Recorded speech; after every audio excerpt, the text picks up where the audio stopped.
bless the years as they roll on by,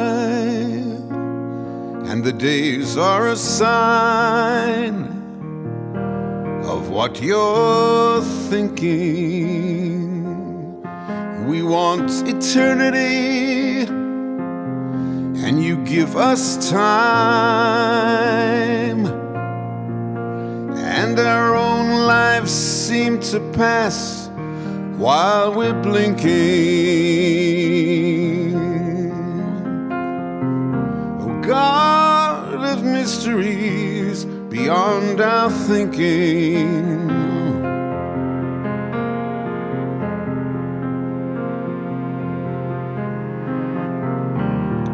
oh God of mysteries gone far beyond our thinking.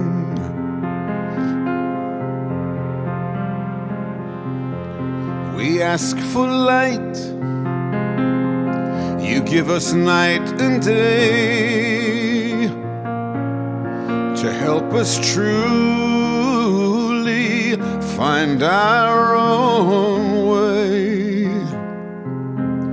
We want you only, yet you keep us apart,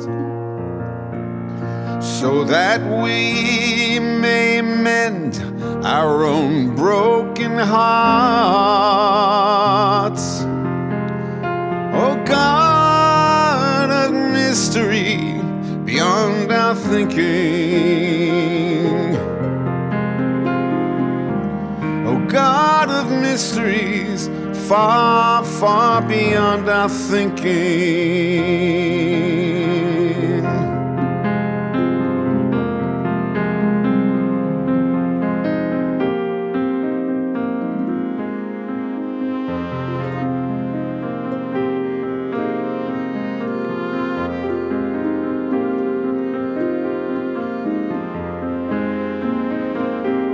We live through life and we wonder if you'll be there when it's all ended. You keep your silence, but you give us a sign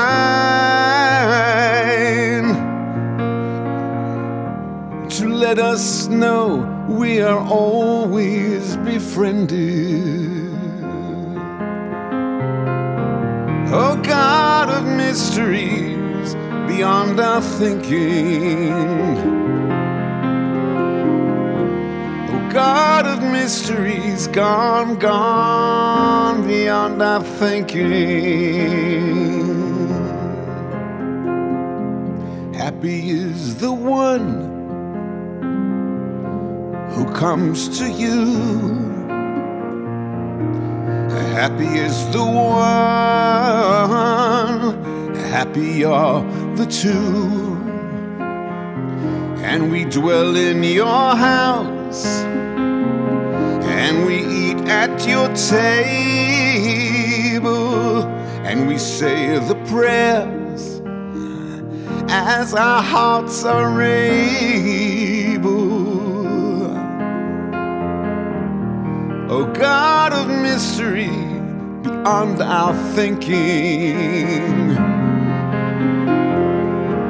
oh God of mystery gone, gone, gone beyond our thinking.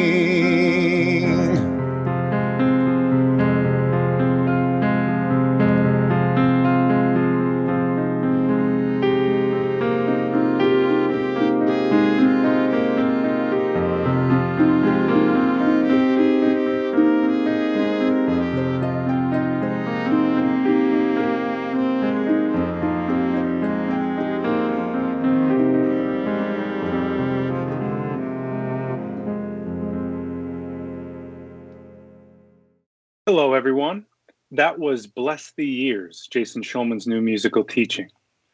So I hope you're all having a wonderful summer.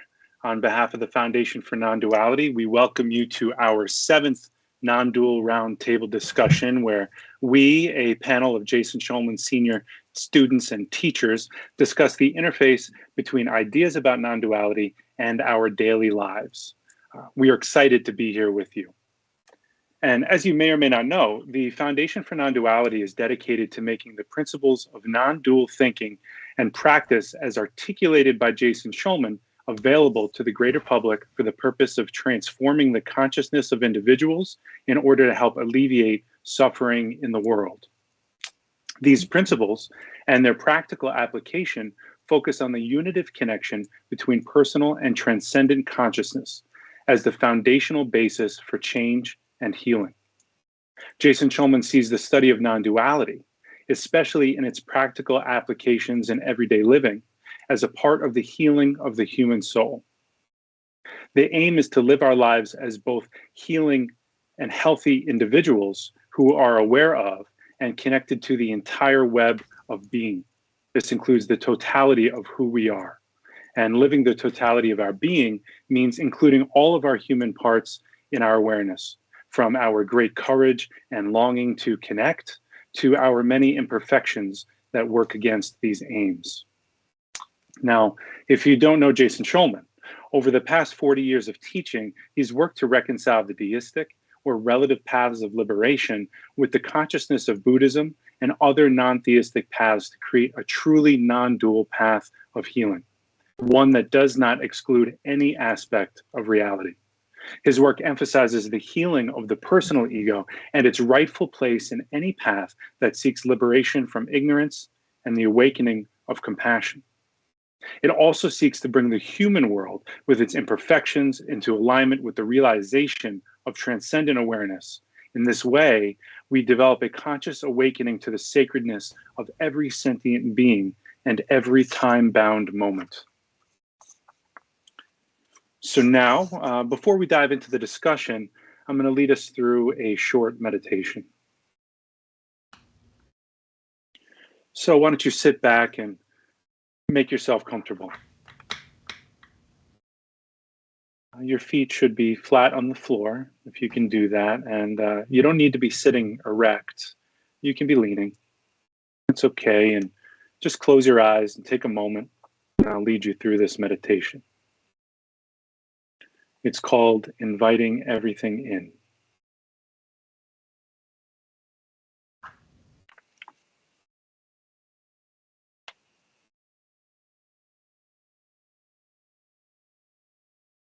So begin just by being with your breathing. Be with your breath as it is. Don't get caught up in thinking your breath should be deeper or more regular or more even or better in some way. Your breathing just as it is what's keeping you alive, and that is sufficient. So just be with your breathing for a moment.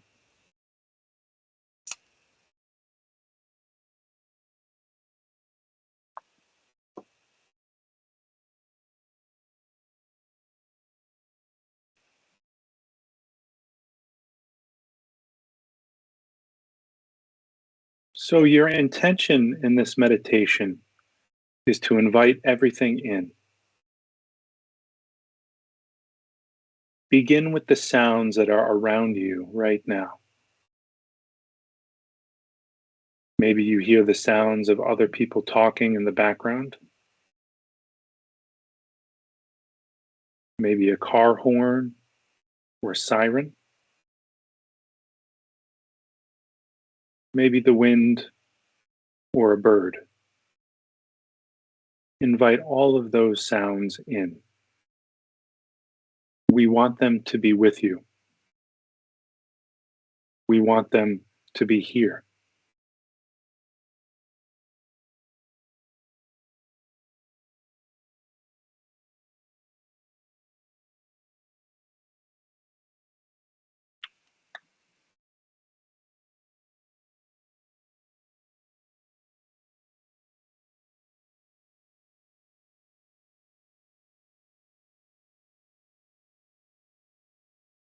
Now, Invite all the parts of yourself to be with you right now. The small, frightened parts,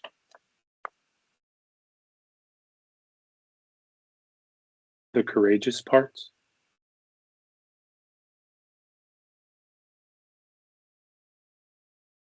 the lazy parts,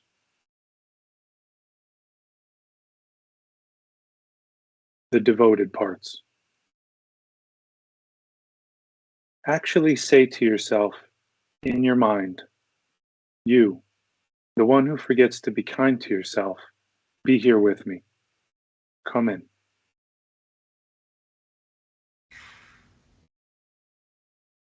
You, the selfish one, be here. You, the one who is argumentative, be here.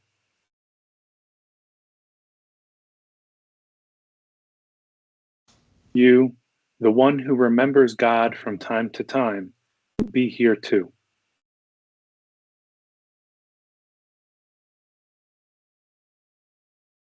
You, the one who forgets God from time to time, be here as well. Invite all of the parts of yourself and all the parts of your environment to be present right now in this moment. Whatever comes into your heart or mind, whether it's a difficulty or whether it's a great insight, it doesn't matter. They are all treated equally. Invite them in. Let's be with all of this for a few moments.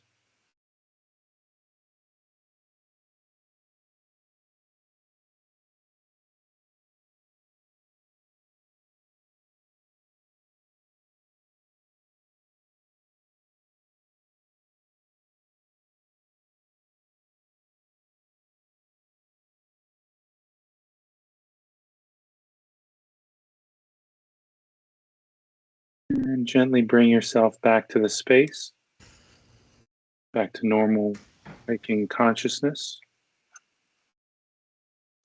And we're back.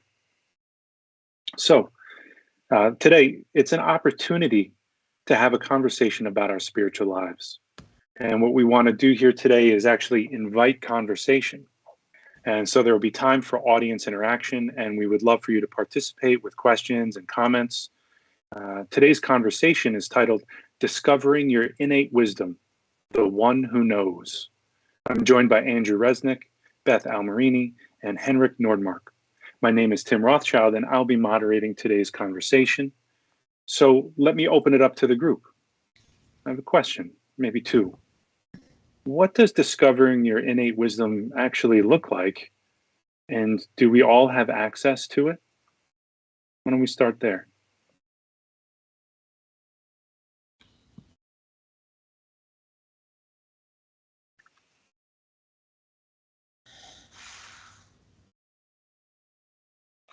Yeah, I'll go. I think I mean, it's a very broad question, but the first thing that comes up for me is that it's pretty simple. Um, it's not necessarily a big mystical thing to discover your innate wisdom. It shows up in everyday moments, in everyday relationships. Um, the feeling when you're just present, and it's whether it's, the next thing to say to a person, or um, how to complete a task. It's also, I think, that thing inside of you that is aware of when you're slightly off the mark. And that innate wisdom is kind of always operating when you say something to somebody and you're like, oh, maybe that wasn't the most honest thing to say in that moment. That's that innate wisdom functioning on its own, kind of letting you know. Um, and yeah, everybody has it. This would be a very different conversation if it was like, you got to pay $2,000 to get it. This is you're born and it's there. It's you have a heart, you have lungs, and you have innate wisdom. Beautiful. How does non-duality change our relationship to our wisdom, or how does it work for you as you guys move through your lives? Well, I think it's a matter of allowing it to be there, like you say, inviting in all of your parts. And it's such an interesting question. What did you say? How do you discover your innate wisdom? I don't know. That's like not even, because it's been there. It's there. And as far as having access to it, I think that a lot of us don't have access to it in this way. When you're growing up, people will say, so you hurt yourself, you're crying. Oh, you're not hurt.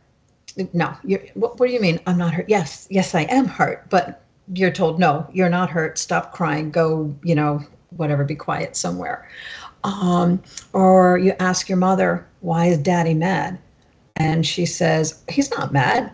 Like, what's wrong with you? So you hear enough of those things and you kind of start to ignore your innate wisdom. You start to think, it's not right, it's whatever.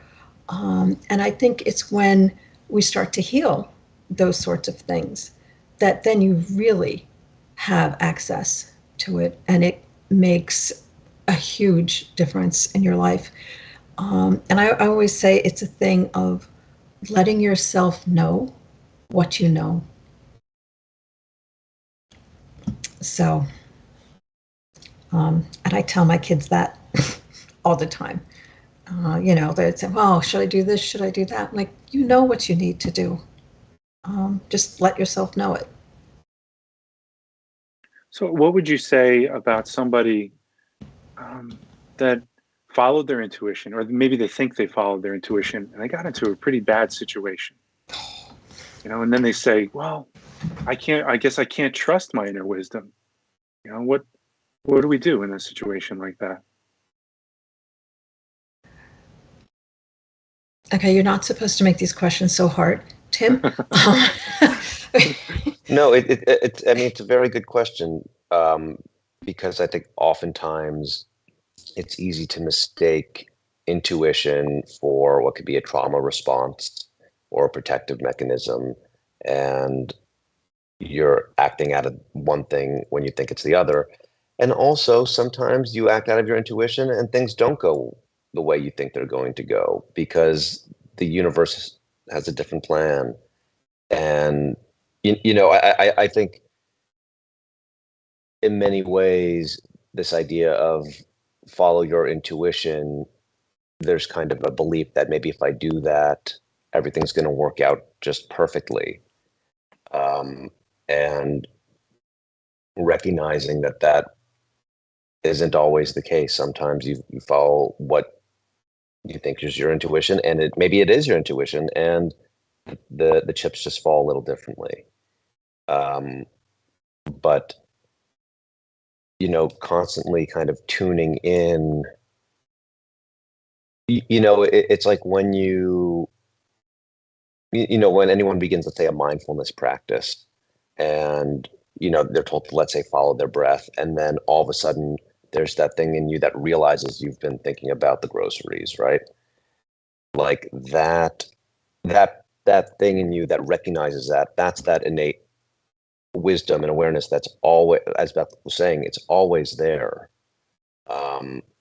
It just is easily obscured, especially by things that happen to us at certain points in time. And so, as we heal, then those kind of very dense clouds that are covering this might become a little more transparent and might let more of that innate wisdom in. But that thing is always, it's completely naturally there. And I think that's the hardest thing to accept in many ways, is that it's actually there on its own. This idea of something being on its own is kind of and it's foreign and kind of scary because you don't get to control it. You didn't make it happen. It's just something that's there. And learning how to trust that and that type of letting go, that's what this whole path is. I'd love to say that I think we should be a little bit suspect of this notion of intuition and glorifying intuition as the end all be all. Um, I mean, a more non-dual approach is more to say, like, okay, yes, intuition might be an important thing. It could be a gut feeling or whatever, but I also want to include my intellect in this. I want to include my heart. I want to um, include all the different ways of knowing that I have available to me.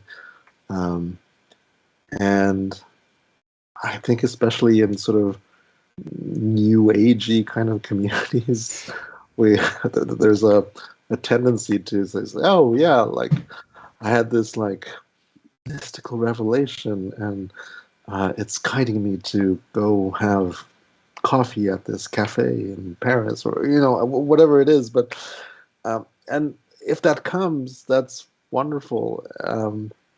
But I think it really does need to be integrated with all the other forms of knowing that we have in our life. That's a really great point. Yeah. Yeah, yes. So it's like wisdom then becomes it's just more inclusive, right? So wisdom is sort of listening to, if I heard you right, it's sort of listening to the totality of our being in the present moment, if we could do that, right? Yeah.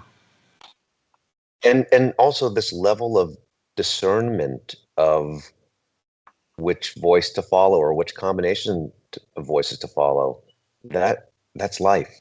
That's that's what we learn over the course of being alive. And I think, in addition to what Henrik was saying about this glorification of intuition, there's this idea that's really kind of seductive about it, that it will give me the right answer right now. That if only I could follow my intuition right now, I'll have it all, or I'll know exactly the right thing to do. This idea of right now. And there's not a recognizing that it's going to take time to discern these different voices inside of you, and how to use them. And that's a lifelong process, and learning to settle with that and be kind to the struggle of it. I think kindness to all of it is kind of the key, and kindness to the inability to be kind. So what does that look like in practice, right? If you are being kind to yourself in that way. Well, I think for one, it means allowing these different aspects to even just exist and coexist with each other. I know for me, like at the moment I'm in the middle of a job search, for example, and sometimes my head is saying some things like, okay, you need to do this and that, and let's create an action plan. And then my heart is saying, it's like, oh, well, my intuition says do this, and that they are seemingly contradicting things, right? And it's not entirely obvious how to resolve these things. And a day being a finite number of hours in the day, you may not have the time to do all of it. So you still need to make a decision at the end of the day. But I don't know, the best I have found is to just give space for these different parts of myself to speak to me, and from that place, make some kind of decision. But I'm very curious to hear if any of you have other ideas of how to handle that. I don't think you have to separate them. Your innate wisdom, if you want to, and I'm not sure that innate wisdom and intuition are actually the same thing. So, I don't know, intuition seems very, I don't know. Well, I was going to say woo, but the whole conversation is woo. So, but innate wisdom and intuition are not the same thing. And it isn't like you were saying, Henrik, about including everything, because it's not some separate thing, right? When I am able to care for my patients, to know what's happening, to be able to say the right thing and all of that, well, is that innate wisdom, or is that years of knowledge and years of doing that kind of work and studying and all of that, that it all just kind of comes together? So I don't think it needs to be separated, or that one is necessarily better than the other. Your acquired knowledge and innate knowledge, I don't know. I don't think it has to be so parsed out. We can just be like, oh, okay, here this is. Is there perhaps good opportunity? Procedural knowledge, for example. Sorry? Also, perhaps like procedural knowledge, stuff that Right. You've done so much that now it's just going to become automatic Right. in your body. Right. Exactly. We have it's a good time for this. We have a question from Denez. She asks, what ways do you practice trusting your innate wisdom? Mm. I was gonna ask, do you feel confident in your inner wisdom? So it's kind of sort of dancing between the two questions. How do we practice this? Sometimes.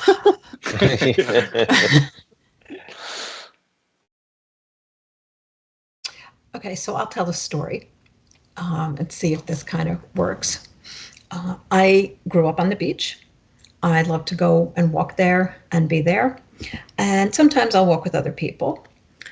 And one particular person, very dear to me and is very protective, it's like, oh, look at these clouds rolling in. It's going to be a storm. We got to go. It's time to leave. Let's get out of here, whatever.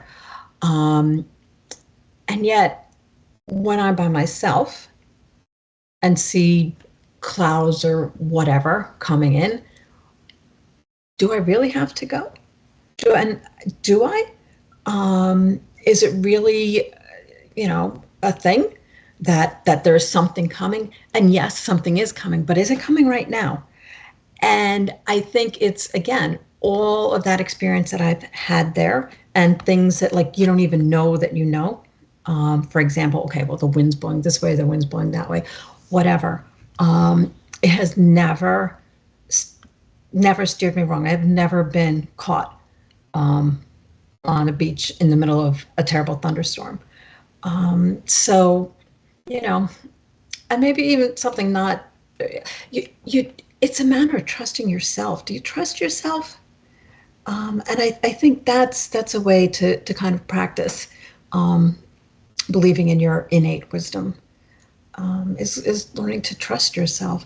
And, sorry, this is way back to the question I didn't like. When you said, what if you follow your intuition and you get into some kind of terrible trouble? Well, guess what?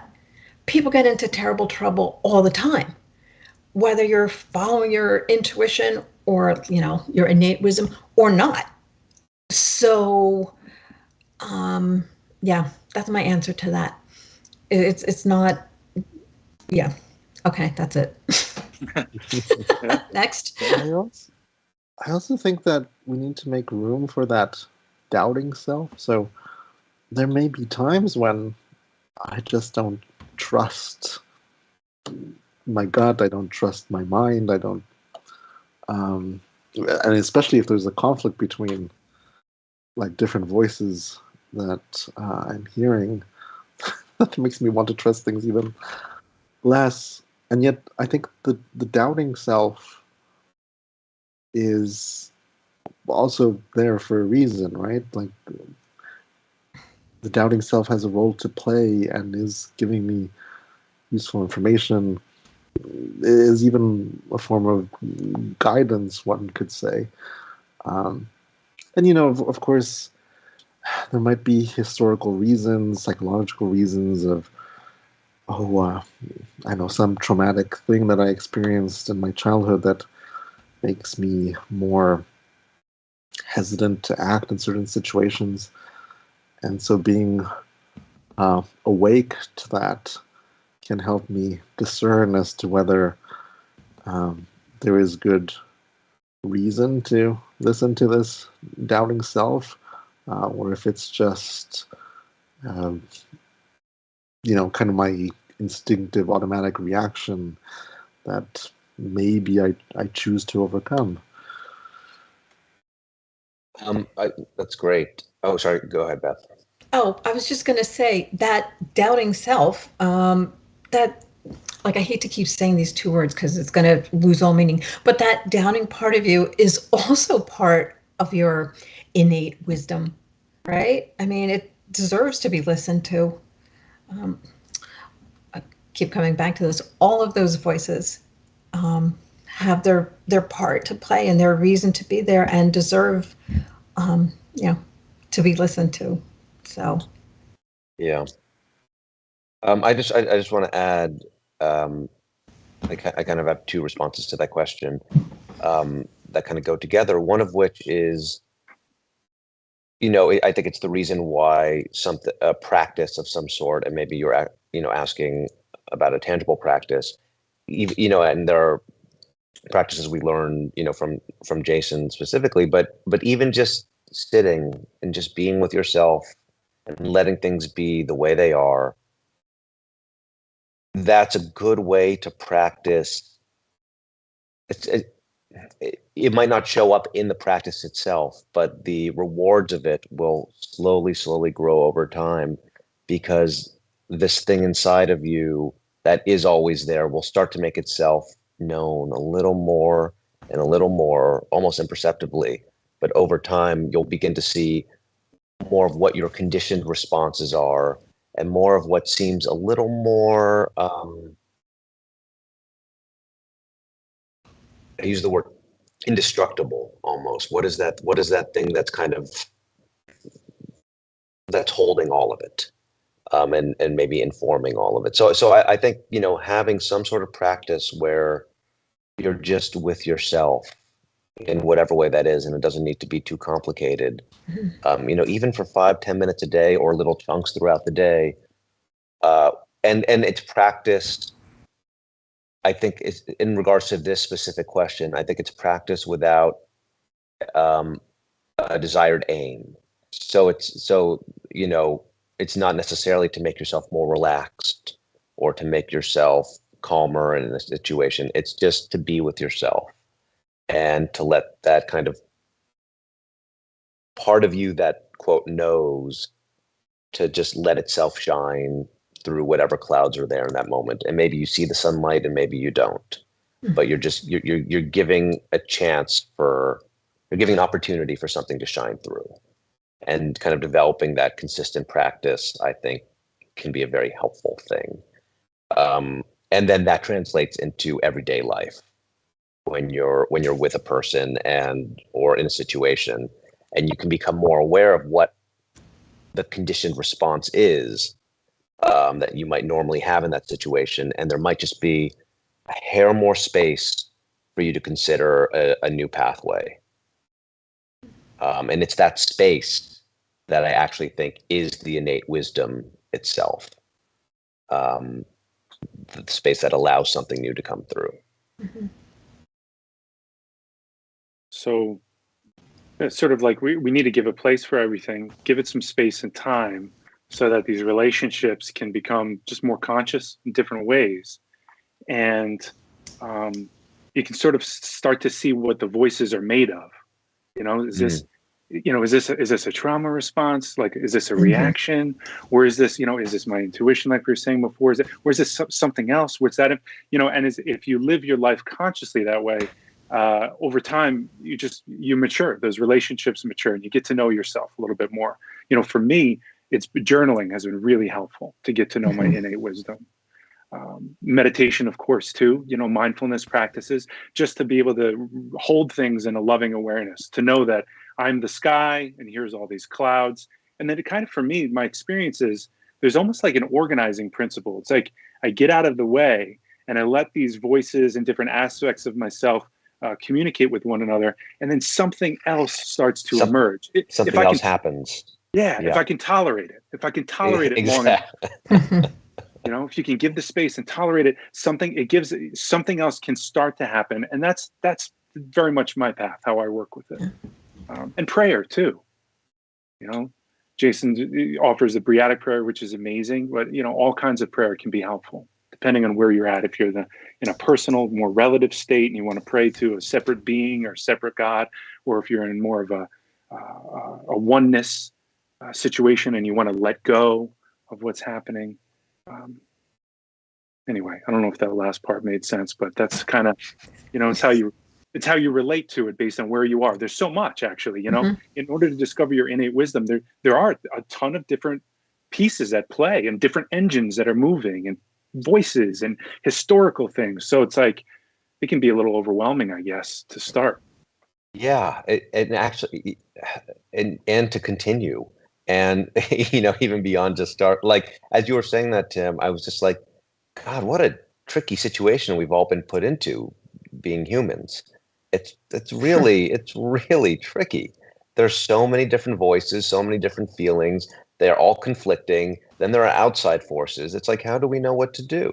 And in any situation, and that, I mean, I feel like that's kind of the basis of this conversation today. It's like, this is a really tough situation. And even just recognizing that can be helpful because it takes a little bit of the pressure off. This is hard. It's not supposed to be easy. Yeah.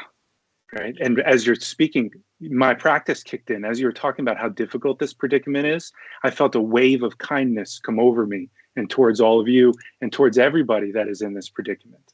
It's essential to develop that sense of kindness and compassion for ourselves because it is difficult. But even I mean, I don't know what I'm curious about your experience there, Tim, right now, because what it seemed like, at least in the way you described it, was that it was a pretty natural thing that happened in you. Like, well, I'm curious. Yeah. For me, Mr. Rogers is like one of my idols. I love him. I love him because he always talks about how kindness is a practice for him. It didn't necessarily come naturally, but he put the work in. And what I've noticed on my path is if I take even just a few minutes out of each day to do these little practices, whether it's journaling, mindfulness, prayer, whatever, in time, the kindness naturally shows up. If I feel shame around something, suddenly compassion co-arises with it. And that didn't happen to me 10 years ago, and I know that it's because, at least I believe it's because of these practices that we do. Yeah. So we have another comment, actually a question. How is suffering, when viewed correctly, part of our innate wisdom?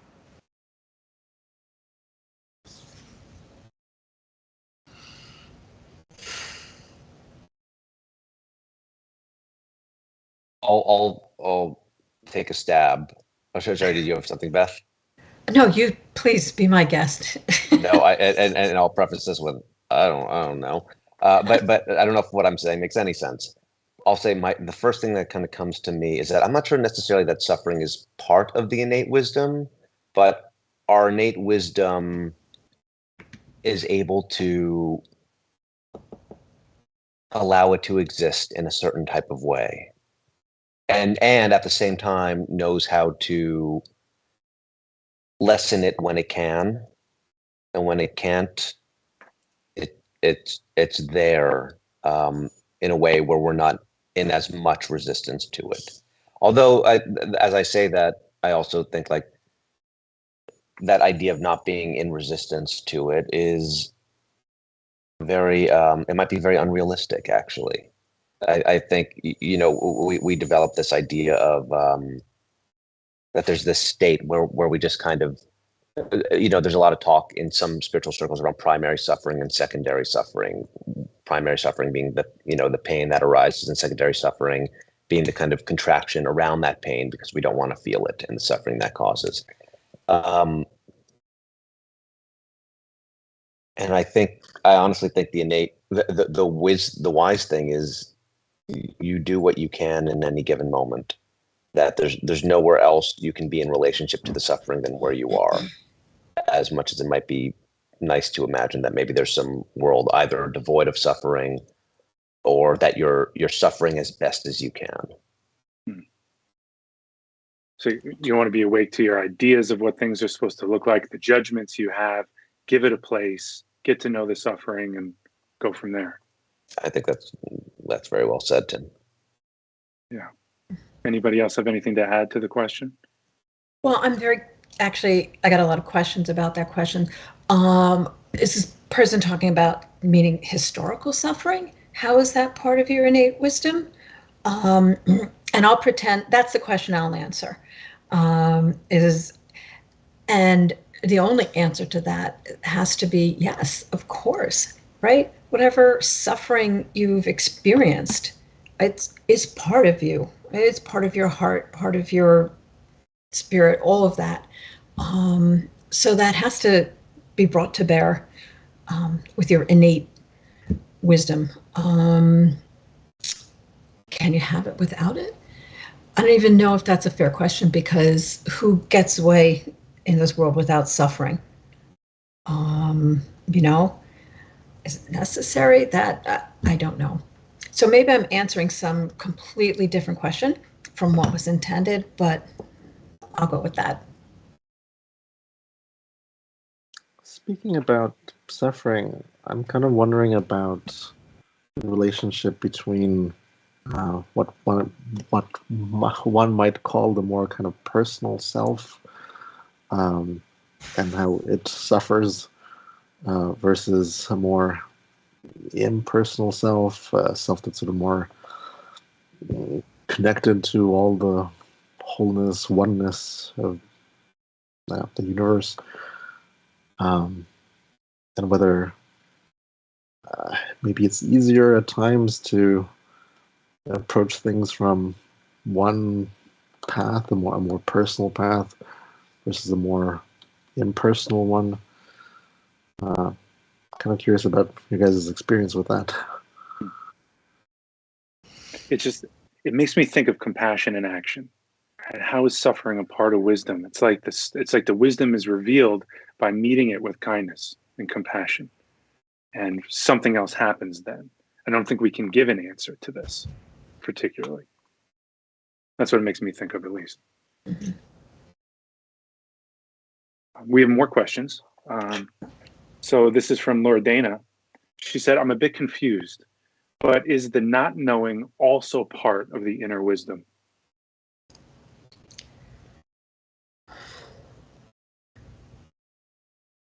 Yeah, I think so. Yeah, of course. Of course. Of course it is. Yeah.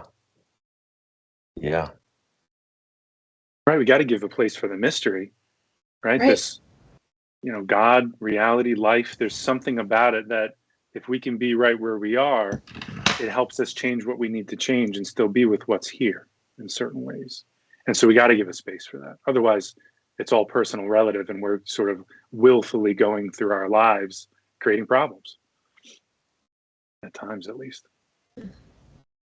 I know we all instinctively said, of course, but I think we should also acknowledge the fact that, and it's really annoying when it happens. Yeah. Right? Like, it doesn't feel as good as maybe the feeling of not knowing is not as pleasant as that feeling of landing in a place of knowledge.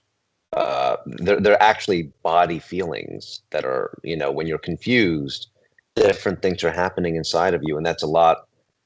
It's not as easy to tolerate as when there's an aha moment. There you get that dopamine and that rush, and that's.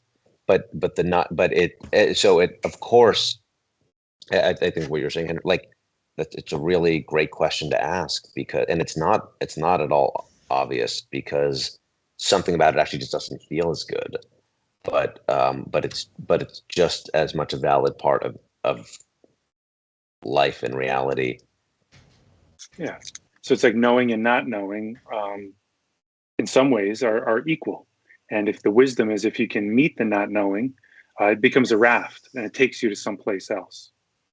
And that's a part of what I think Jason's teachings are all about. It's like, our self is constantly changing from moment to moment, and that's a beautiful thing. And if we can, have a practice and take the time to be mindful of who we are in this moment, there are different relationships that can be had and different opportunities that present themselves, different insights, but as always, it's about being where you are. So if not knowing is part of it, Got to tolerate it as best you can, and something will happen. And to add to that, and this is in one of Jason's in the the Magi process, I think one of the steps, and he talks about this, but it's not just about the knowledge or the not knowing, but it's about what it's made of. And that, in other words, the knowing and the not knowing they're actually made of the same things. They might just be bent in different ways, but it's the same. It's all the same material, the knowing and the not knowing. It's made of the same thing, which might sound a little esoteric and is, but maybe there's a way to kind of bring that down a bit. But I remember Jason used to like to say, confusion is the mother of clarity. Which, as a student, at least initially, I found quite annoying. But over the years, I was like, "Yeah, he's right. That's exactly right." yeah. I think it is really important, though, to you said about being able to tolerate being in the unknowing, right? Because I think that's where people maybe get into trouble. You can't tolerate that not knowing. So, okay, I'm going to do this. That's my intuition. That's what my intuition is telling me. And it's obviously not. It's just you're unable to tolerate ambiguity and not knowing. So you got to make a decision fast. And then, then you can maybe tell yourself, well, that's what, my intuition, my innate wisdom is telling me to do, when that is actually the farthest thing from the truth. I also, this is, I don't know if this is helpful at all, but but the amount we just don't know in general is everything. The amount we do know is the smallest snapshot of a moment. Like, we don't know fucking anything. We don't know anything. And being kind of, and getting used to that, I think also kind of helps. It's great to feel like we know, but in the vast scale of the universe, I think about the way, again, I'm making things up, but like the knowledge, like the way an ant knows Beethoven is much greater than we know about the universe. Again, I made that up. It can be complete. Of course, I'm just making shit up, but you understand, like, it's beyond that scale. Yeah. It's the you don't even, I heard this somewhere, it's not my original thought, but it's like you don't even know what you don't know.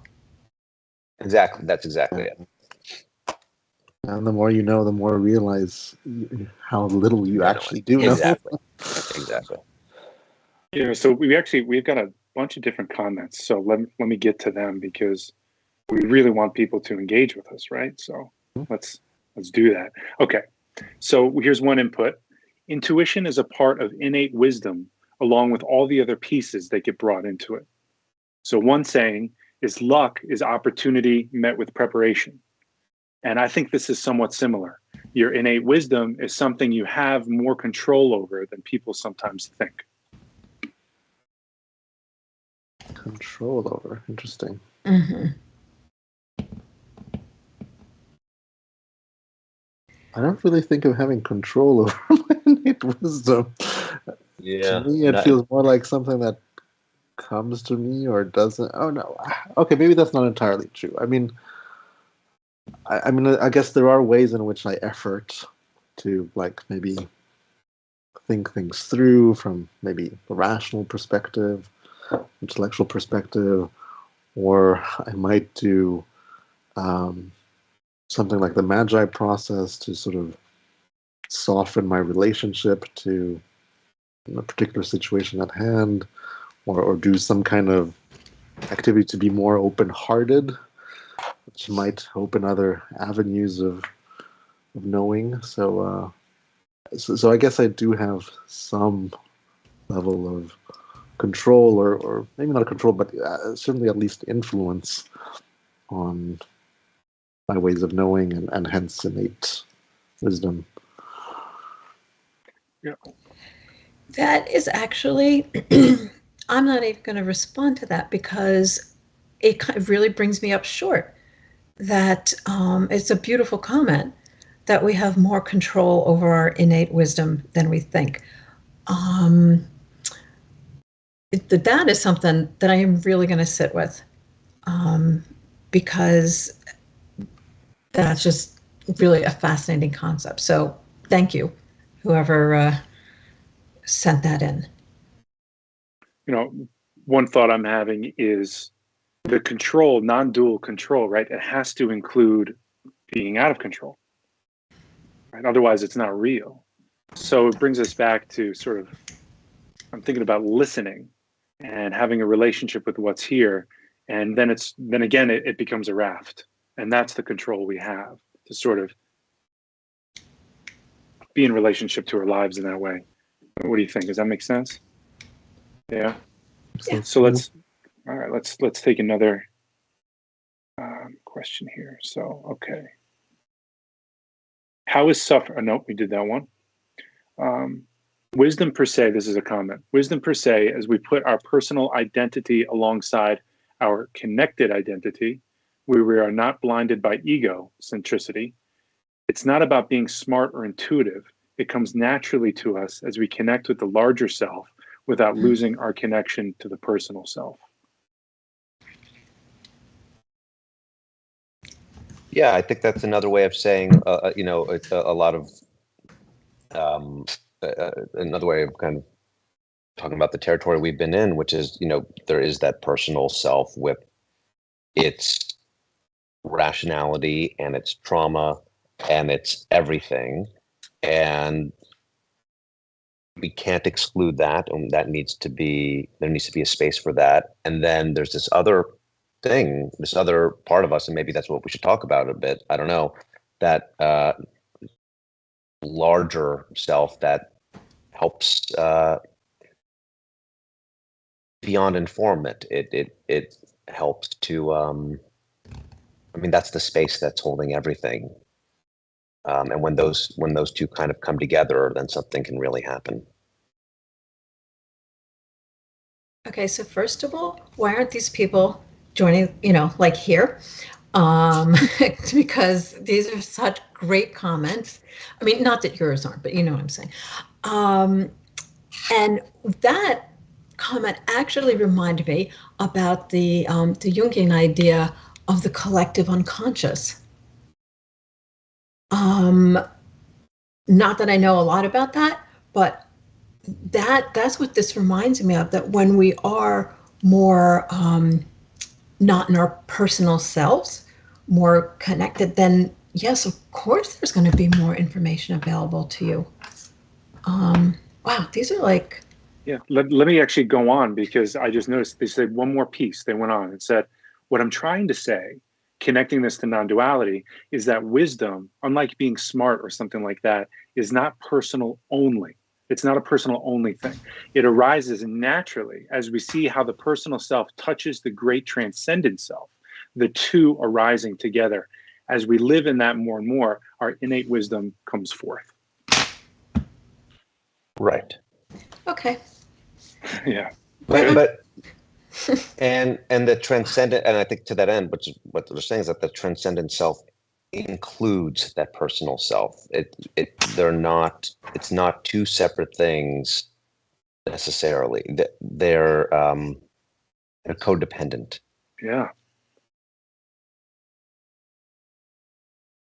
So how does holding transcendent awareness, the impersonal, the absolute, whatever you want to call it, right? And holding that and holding our personal selves, how does that affect how you guys move through the world? Well, even before answering that question, Yeah. how do you do that? I think, Right.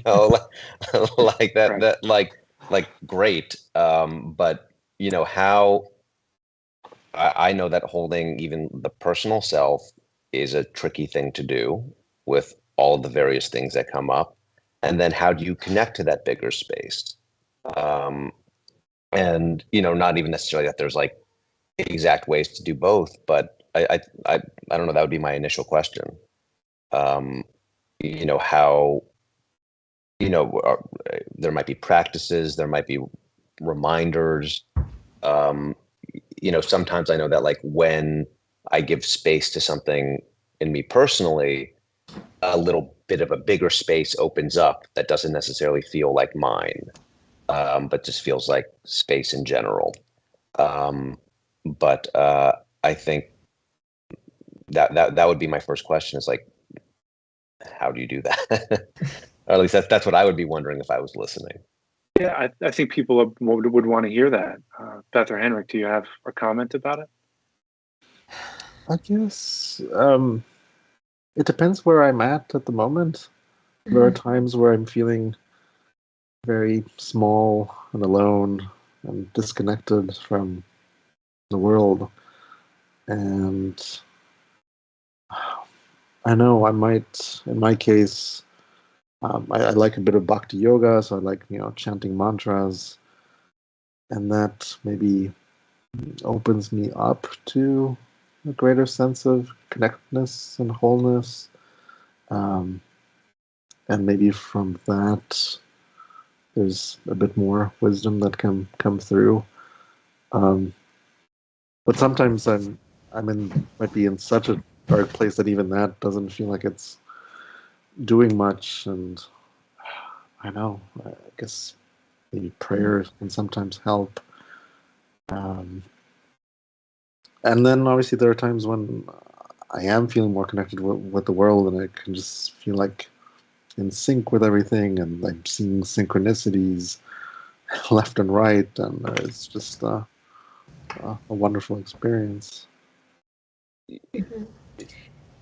Go ahead, Beth. Sorry. No, it's okay. I was going to say that, first of all, I love what you said, Henrik, because it is so dependent on where we are, right? If we're in that small and contracted space. But I do find that practicing with other people, whether it's meditation or whatever, is really, really helpful for connecting with that larger thing. And I say that as somebody who knows very good and well that I should be doing more of it. It's easy. Oh, I'm too big. But I think that is really absolutely vital. Is to be right. How are you supposed to be connected with people if you're not connected with people? If you're just some kind of general, it's a little bit of effort, a little bit of work, and then if you practicing with other people, I think is really just the gateway to a lot of that. So. I love that, Beth. I just want to add one thing that came to me that I think that's really beautiful, Beth. I know and I said this, but it's actually coming a little clearer, is that sometimes I guess it's just going back to that idea of not knowing, of necessarily what, because I know that sometimes I might do some personal work and that might help things personally, and it might help open the big space. And I know other times I've like, my goal, so to speak, is like connecting to the big space. And in doing so, it actually allows some personal things to come forth on their own, that I wouldn't have been trying to do anyway. So a big part of that is that not knowing and the kind of surrendering to the thing that's happening at that moment of practice. Jason writes in the chapter "The Who Is" in his book Beyond the Now. He writes, "Enlightenment is not monolithic. It's not a stopping place, but a going on place."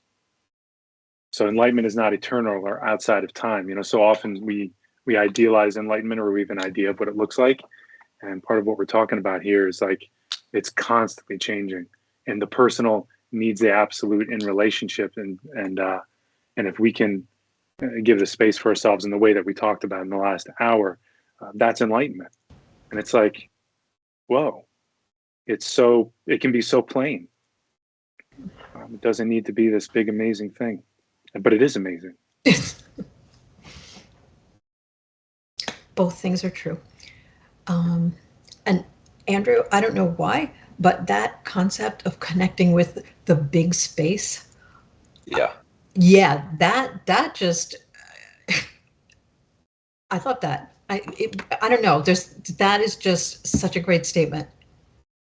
Oh, Thank you. I did not come up with it, but So any final thoughts about this? Anybody got a burning question? I guess the question that comes up for me just in this last minute or two, and maybe this is a topic for an entire conversation, but like I'm just curious, like what is it about giving space to something that allows something else to happen? Like what does space allow such that you understand? I'm not phrasing it Yeah. particularly Yeah. well. It allows everything to be itself, right? So you're not, at least hopefully you have, the way I'm understanding it, that you have the mindfulness to recognize the historical stuff that's affecting the moment. By giving it time, you can sort of see through that. It becomes transparent. And then whatever it is, it just is. I think that helps me. Sorry, go ahead, Beth. I feel like a lot of it is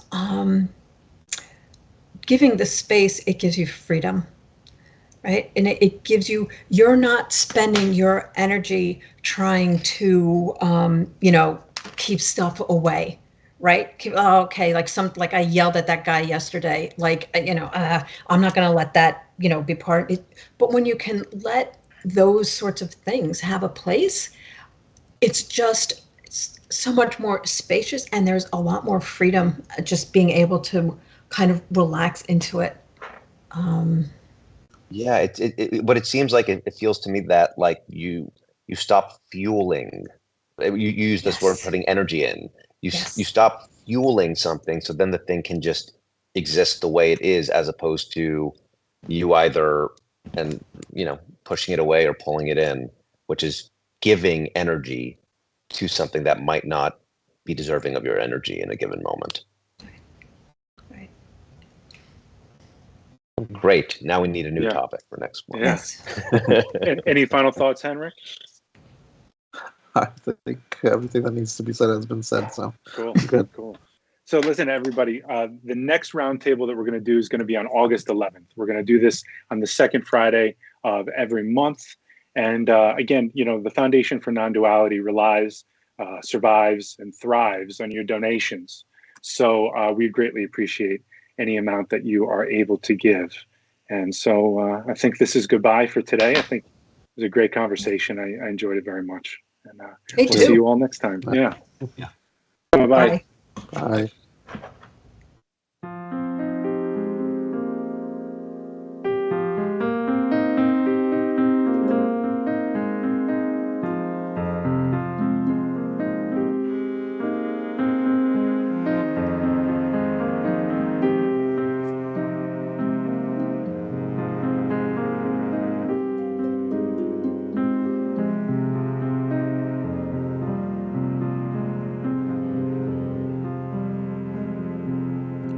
You bless the years as they roll on by,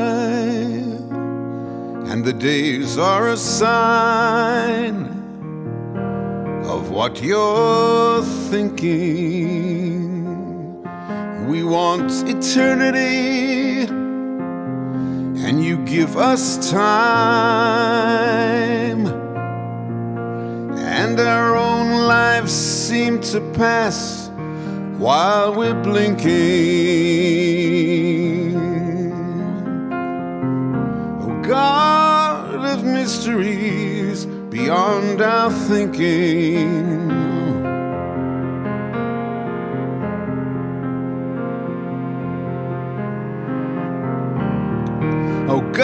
with mysteries gone far beyond our thinking.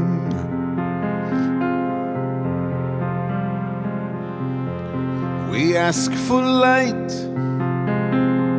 you give us night.